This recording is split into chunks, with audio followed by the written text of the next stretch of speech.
Hello everyone, my name is Dmitry and welcome to my channel. In this video I'm going to be talking about cost of living in Bali, Indonesia. I've been living here for the last 15 months during the 2020 and 2019 and I've been trying to figure it out how to live here on a budget but also maintain the comfort. And that's what I'm going to be sharing with you today.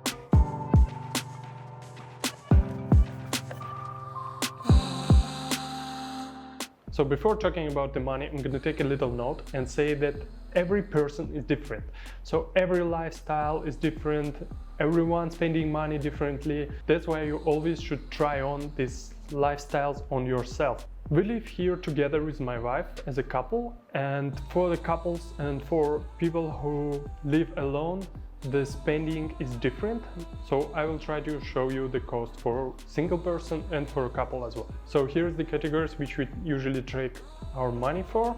It's accommodation and utilities, it's eat out and also drinking out, it's groceries, it's transportation, medical insurance and other. So let's start with accommodation and utilities. There's a tons of different places in Bali for you to rent. There is a super budget places like guest houses and co-living spaces. There is a super luxury private villas with pool on the beach. So this category can vary a lot.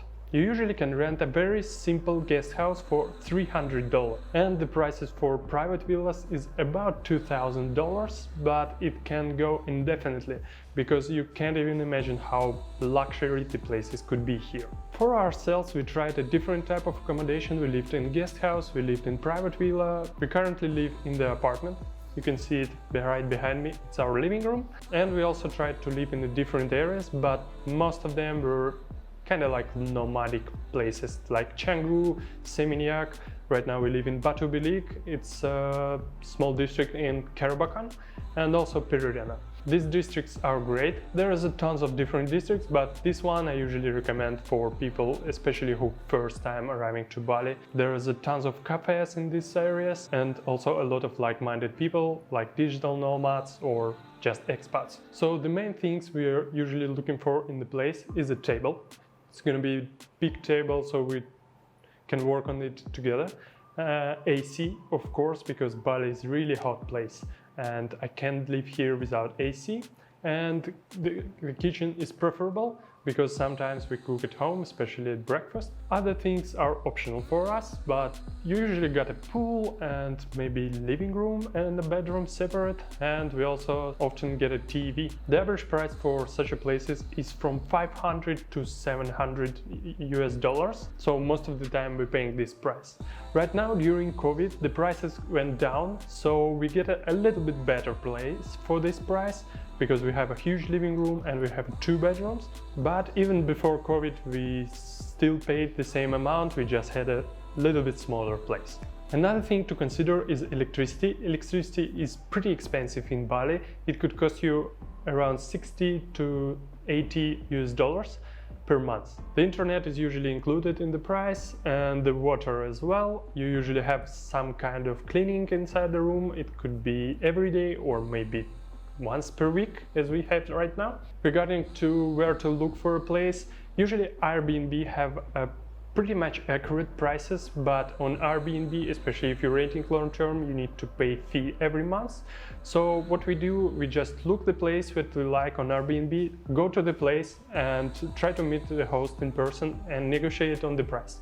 You also have a negotiation option that you don't have on Airbnb. We usually don't rent the co-working spaces, but sometimes people who live in the smaller places, in the guest houses for example, for $300 or $400, they go to co-working space because they don't have a table or a proper place to work. So you need to consider this as well.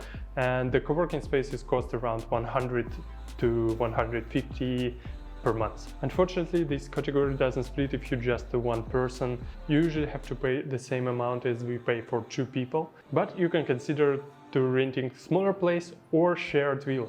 It's pretty popular nowadays. People are gathering with friends or just random people from the internet and they're renting a huge place, huge villa, and they share the monthly amount per all the people living there. So the next category is eat out. We eat out a lot because it's Asia, and in Asia it's pretty popular, and sometimes it's even cheaper to go eat out than to cook home. Yeah, I know it's weird, but that is what it is. As with accommodations, you have tons of different places on the wide range of the price. You have a local places which called warungs, where the meal could cost you 50 cents to $1. You have average cafes and restaurants where the meal costs around maybe $2, $3 or $4, and you have very expensive places where the meal could cost you $10 or more. We usually go in something around average. To go to very cheap local warungs, you have to love Indonesian food. Unfortunately, I don't like it, but if you do, you're gonna save a tons of money on it. Another thing I should notice, we usually don't drink in the cafe, and it could save you a lot because drinks could cost you even more than the meal sometimes. Usually you have an option to go to the restaurant or use food delivery. It's really popular in here. You have a Gojek and Grab, two apps where deliver your food really fast, and it's cost almost the same. The delivery fee is so small you won't even notice them. So our monthly average price on the out about $350. We usually cook at home at breakfast and go out at dinner and lunch. And if you're alone, you can expect the price about $150 to $200 depending on your taste. The next category is grocery. We don't buy much grocery, and on average I would say it's the same price as in Europe or back in my home country, Russia, because some prices for Western food, for example, or for vegetables could be higher than in Europe, and for some things like fruits it could be low. So on average it's pretty much the same. We usually buy things like egg, cheese, some stuff for breakfast, bread, yeah, something like this. And we spend about $150 per month. So if you're alone, you can expect the 80. But if you're cooking home more, you can decrease the price on eat out and increase on groceries. The next thing is transportation. Transportation is absolutely essential here in Bali because you don't have walkable streets. You just have to use scooter or taxi or car or whatever. You just can't go anywhere by foot. The price on scooter depends on what model or you want to rent, but it's usually around $100 to $150 per month for just average scooters like Honda Scoopy, Honda Vario or Yamaha NMAX. Most of the couples I know just rent one scooter and go together because it's allow you to sit two people on it.